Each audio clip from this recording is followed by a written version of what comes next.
Hey, it's dry, it's rubbery, but will it accept acrylic paint? Let's find out. All right, well, before we paint it, I just wanted to show you guys. Now, this stuff is dry, and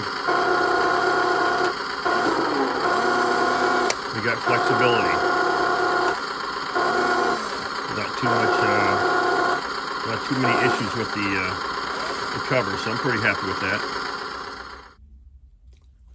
Well, we're going to give this thing a shot and see if it accepts paint. Now, before I do that, I had one of my reinforcing strips right here. The tab was up just a little bit. So I did put some thin CA glue under here and pressed down lightly, and it stuck just fine. So hopefully once I put the olive drab on it, I'm going to be using the 71043 olive drab. All right, and I'm just going to brush it on and see how it does. And hopefully we'll be able to see the wrinkles better. We'll be able to see the supporting strips better and go from there. So there's 5 across the top. We've got 1 in each corner, coming from the corner of the mantlet out. So let's see what happens. Now, my little paint plate thing, or whatever you want to call these things. Look, I don't wash them out every single time. I'm just too lazy, and the paint dries, and so I pretty much keep the browns and greens in a location, the blacks, and I just add on top of it. And then when I get a wild hair up my butt, well, then I'll go clean them. So don't judge me. I'm not worried about paint mixing because it's dry. All right, well, here goes nothing. Let's see what happens.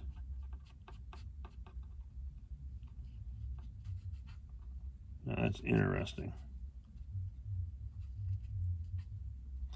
All right, give me 1 second. I've got a Typhoon paint mixer that does a great job on these things. And you just basically put it down and just really fast and creates a little vortex or whatever on the inside and mixes paint up nice. This right here looks a little thin, so hopefully this makes a difference. If not, we'll just put on a couple of coats. Yeah, it's a little bit thicker. It's all right.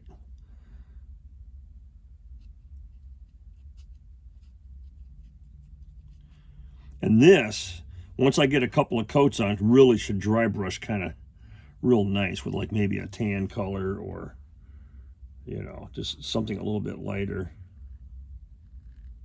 If I can get this thing dialed in, then we'll mask off this area and we'll spray paint the rest of the tank. All right. Okay, let me get to painting, and I will show you guys how it turned out. Well, I have about 2 coats of paint on there, and it looks like it's holding pretty well. I'm going to take a hair dryer to that and let it dry, and then I want to take the panel liner, okay, and I'm going to just do a couple of indications where the straps are, possibly where the seam is here, and do some of the shadows and see what happens. I may use the dark brown instead. I have a dark brown accent color and black. So, all right, hang tight. All right, I'm going to start with brown, a brown panel liner.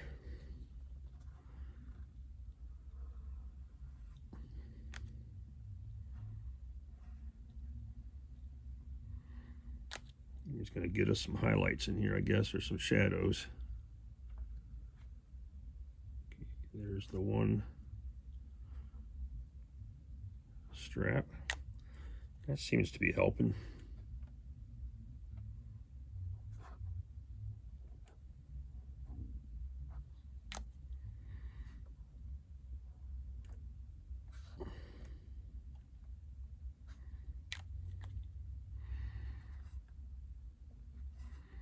So these little wrinkles, they look a little they look a little unnatural, but like I said, we were experimenting, right? So that'll be my excuse. And there's another strap in there.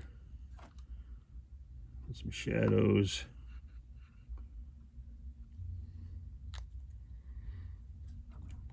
Definitely got some shadows in there. Oops. A little too much on there. That's all right. Where's my handy dandy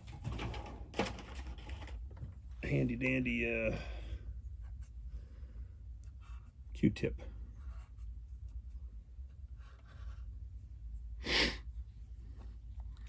And actually, that does look kind of cool though. I mean, I didn't have it here before, now I do, right?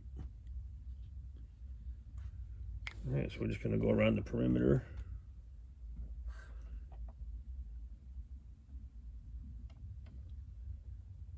Hit the seams, hit the low areas.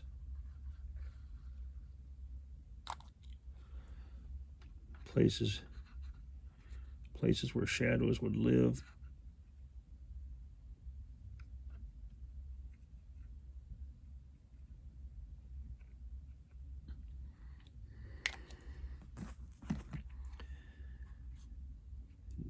If it bleeds up, that's fine, because you're going to dry brush it anyways.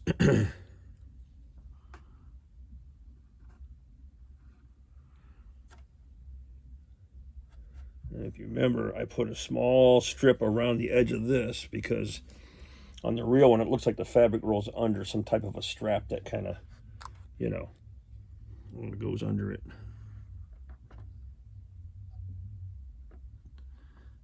And we need some more shadows down here.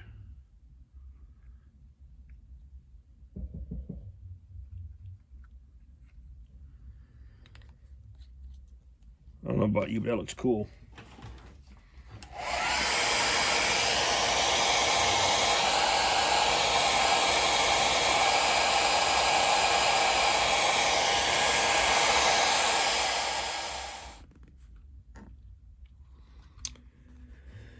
Now, just curious what a little bit of a black's going to do for us.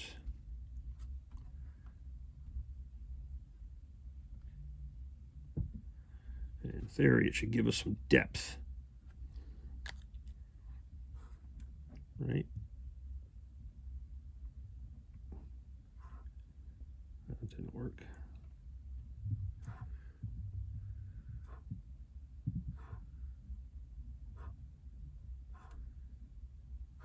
I guess because this is so porous, the capillary action doesn't work as well. But that's all right.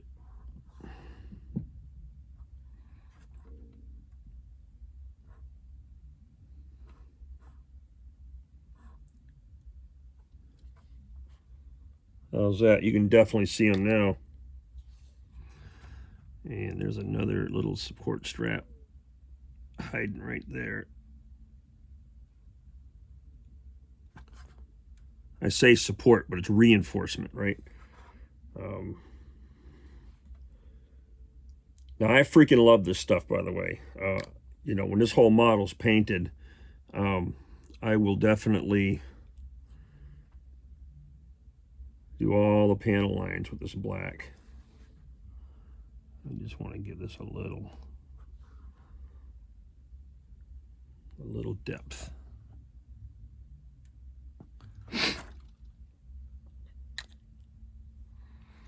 Okay, and then we have the seam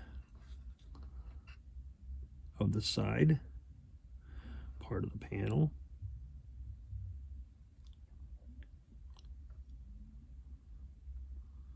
Can't tell if I did a good job on that, but you can sort of see where the half moon shaped panel now is sort of accentuated. Nice fancy words, right? Okay, and I can see right now I'm going to have to come back and do a little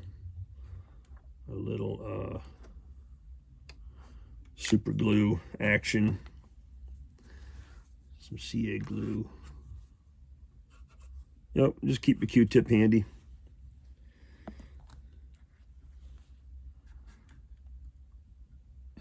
if I saw a seam here, but you know what? In Mike's world, there's going to be one. So we're going to go ahead and create it. All right, it's starting to come to life, isn't it? Starting to come to life. Maybe go a little darker in here, up under here with some black. And wherever there's a shadow.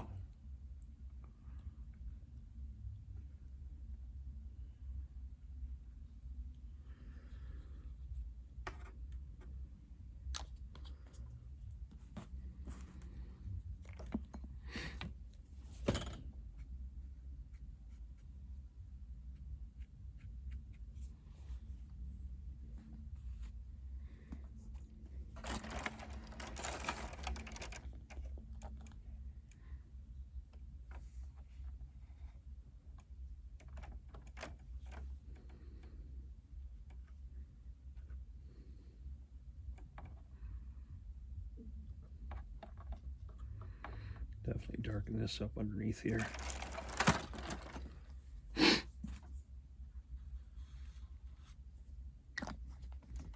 Okay.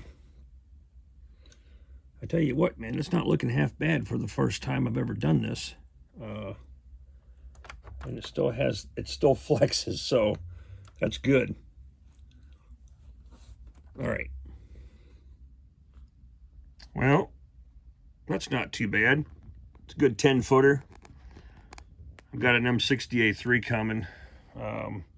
It's definitely going to need a shroud because the way the Tongde has it set up, it just looks kind of weird. But yeah, this will work. So, like I mentioned earlier, when I paint the whole thing, I love this panel line stuff because you know, it just does its thing.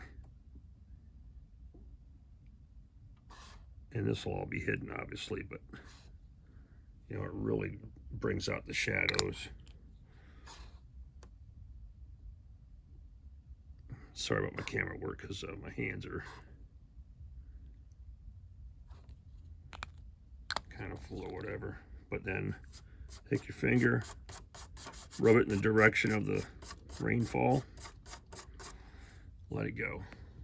And I may not even have to paint this. I can just go ahead and treat it with panel liner.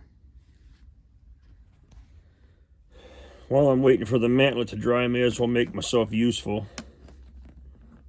I need 6 of these bad boys. Got 1, 2, 3, 4, 5, 6.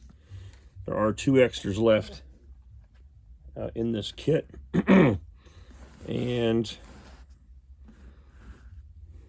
this little dude right here is for the sprocket, the hub for the sprocket in the rear. All right, and remember, this stuff's got to be glued on. But before we do that, you got to clean off the boogers, man. No boogers allowed on your parts. These little dudes are slippery. All right, clean your boogies off. Okie doke. Little trick if you don't know, get you steal one of these little candles from your wife and just put your little CA glue in there. All right, for some reason the glue doesn't want to dry too fast in there. It's nice.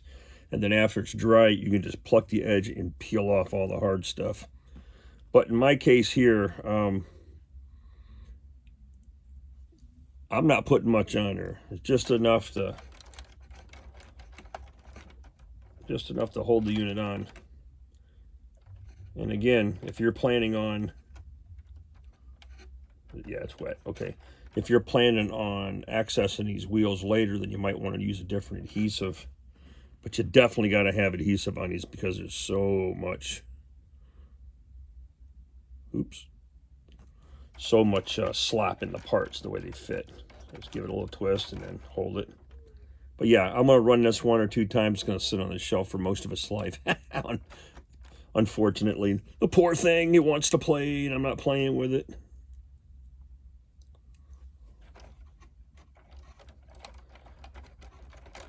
Interesting on these road wheels, the rubber is like it's like a foam rubber kind of deal that's on here, so that is removable. If you want to take them off and repaint everything, you can, which I'll probably do when it's time. But yep. Also, on the hang-along tanks, when you're putting on the hubs, they're a little bit tight fit. Don't just push it from the outside and push against the torsion bars behind it. You could damage it or break it. Always put your finger behind the torsion bar hub and squeeze the two together, all right? That way you avoid breaking the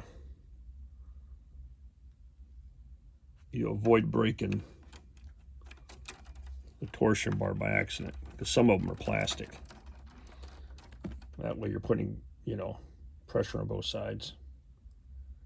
I know that goes without saying for most of you guys, but I'm just saying.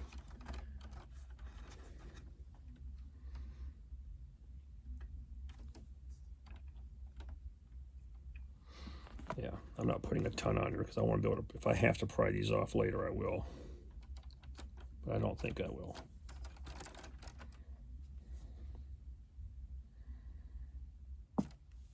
Just because ease of application, I'm going to use this Tamiya extra thin on this rear hub. It's a light fit, and it's a little bit squirrely, but I don't want too much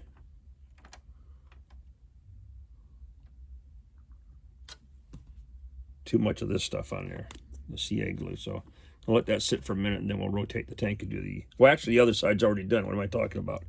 Except I thought I didn't do the other hub. Maybe not, I don't know.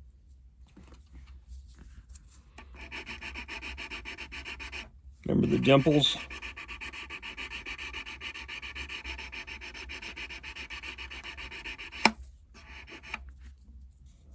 That needs a little bit, that needs some more aggression. Gentle agitation.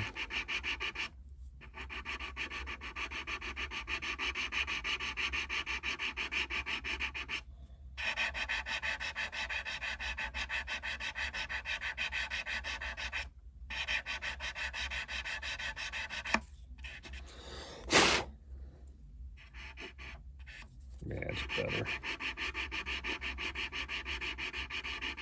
Now, if you're not sure of your sanding job,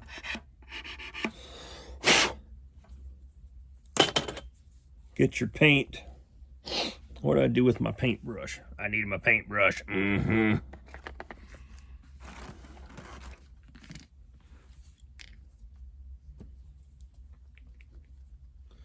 This will tell you real fast if you need to touch it up.